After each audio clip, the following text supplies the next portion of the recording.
another one released by Anchor Bay that I wanted when it came out, The Seduction. I've not seen this. It's probably like more like a suspense thriller. Then we have one of those really cheap ones right here. Same company that released The Baby, House of Seven Corpses. The Image, I think it's Image, is out of print. I've not seen House of Seven Corpses. I don't hear that many good things. But then some people say it's a cult classic. And they did rent it in Psychos in Love, so that kind of intrigued me to go further. I heard this one was coming out in a better edition, but I already got this one. Kingdom of the Spiders, made in '77, William Shatner, about killer spiders. Have not seen it. Again, I don't think I've seen any of these. Jesus, I look stupid. But I don't really care because I picked a lot of movies I haven't seen on purpose for Christmas. So, Shatner's probably badassing it up, if you will, in that movie. This is Bride of the Re-animator. Unfortunately, it is the Alliance. I don't believe this is the uncut one. But, oh well. I mean, I don't have the money to fork out. Or I didn't. My mom didn't want to fork out the money for me. But, basically, I'm so happy. She got me a lot of stuff. My parents did. Because I don't know why. I'd be happy with nothing. But they got me stuff. So, I'm happier with that, I guess. This is Bride of Re-animator. The sequel to Re-animator. I've not actually seen The Bride. The first Re-animator is a pretty awesome movie, so I can only assume that the sequel is pretty decent too. We got another Lucio Fulci one. Now I've always wanted to collect all Lucio Fulci's movies, but Louis C. Justin kind of pushed me in the direction to pick up Touch of Death, or get Touch of Death before. So this is a Shriek Show, Touch of Death, Lucio Fulci. Here's some of the gore effects are pretty cool in there. I hear they use some of the gore effects in Cat in the Brain. Now this one I will be sending back because the disc is very damaged, but I complained and they're sending me a new one already. It's Philosophy of a Knife, the 2-disc edition. Again, this is a Louis C. Justin recommendation, so I imagine it's pretty grotesque. I've not seen it. It's supposed to be like 4 hours long, kind of like the same story of like Men Behind the Sun, so I'm looking forward to seeing it when my good edition comes, when my non-scratched edition comes. Because, like, I'll show you how bad it is. Like, it's not even watchable. You could probably see the scratches on my crappy camera. My crappy camera, you can't even see detail. So, then we have another one here by the same director. Now, I caught this commercial on the Bone Sickness DVD. Visions of Suffering, and it looks completely like a whacked-out, gore-fest acid trip. I had to see it after seeing that. It looked insane. And it looks intense, and it looks like it's going to freak me out. So, that's Visions of Suffering. And again, I'm one of the ones you can't have one without the other, so here comes Nails, the last of the director's work. This one looks insane too. This one looks more, I think, like it makes more sense, but I'm not sure. And then here's another one, released by Unearthed Films. Those are all on Unearthed Films. This is Junk. I believe it's an Asian zombie film. I have seen the commercial. Yeah, it is, yeah. This one looks like it's pretty fun. I'm not sure. I haven't seen it either. Sorry about that, guys. And these I read about when they came out, and they seem interesting, and I hear they're all good movies. This is 6 films to keep you awake, 6 Spanish films, I think like an hour and 10 minutes apiece. On is it 2 or 3 discs? I don't know. It's released by Lionsgate. I'm interested to see these. I hear they're pretty good.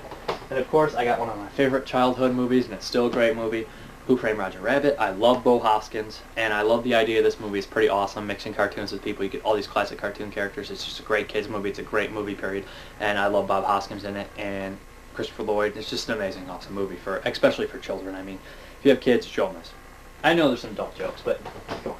If you're not even going to let your kid watch Who Framed Roger Rabbit, go.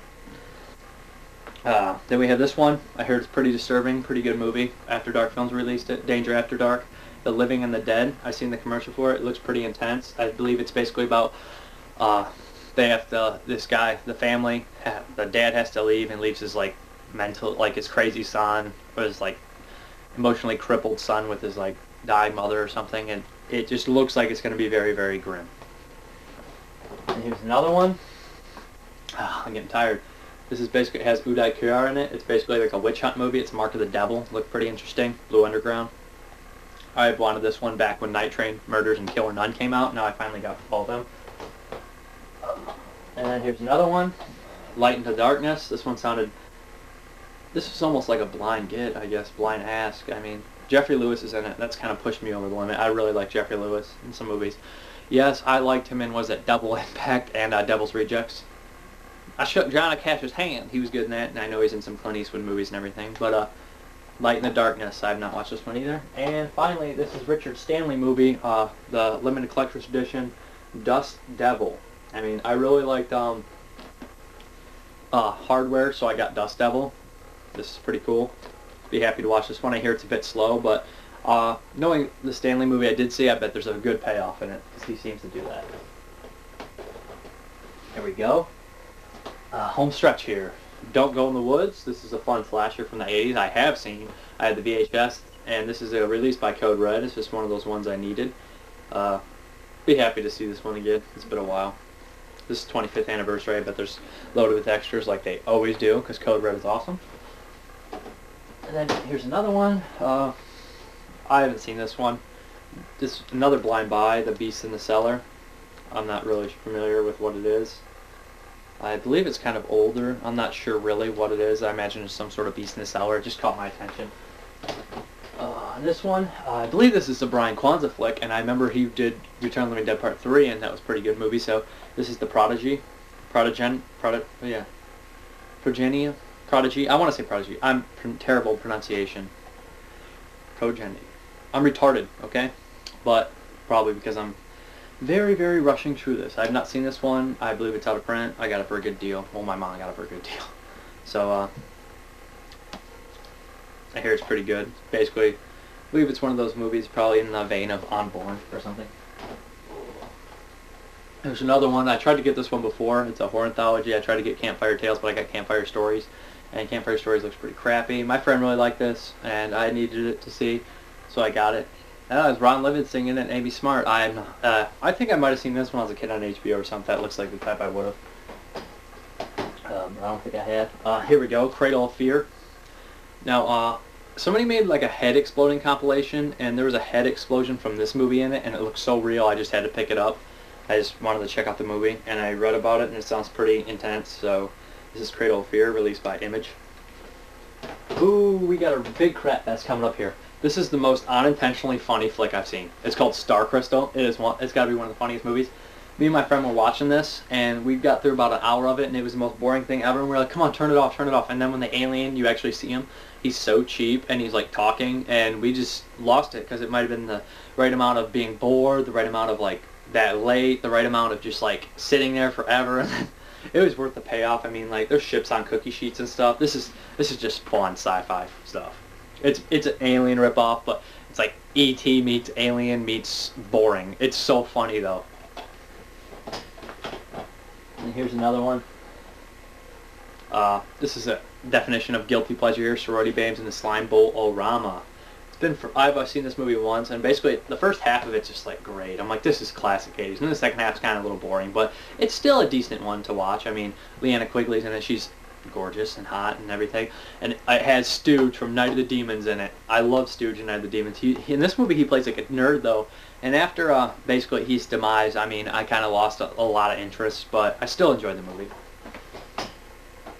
And then right here we have the Hollywood Chainsaw Hookers. I believe Leanna Quigley's in it too.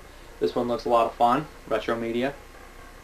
Ooh, the fourth greatest B movie of all time, Maximum Magazine. I remember seeing the commercial at the end of Death Row Diner VHS tape, and it seemed pretty interesting. It seemed fun. And then we have here Nicholas Wirtz in this movie. That's one reason I picked it up. I have seen this. This is Hell Comes to Frogtown. Roddy Piper's in it. It's very fun.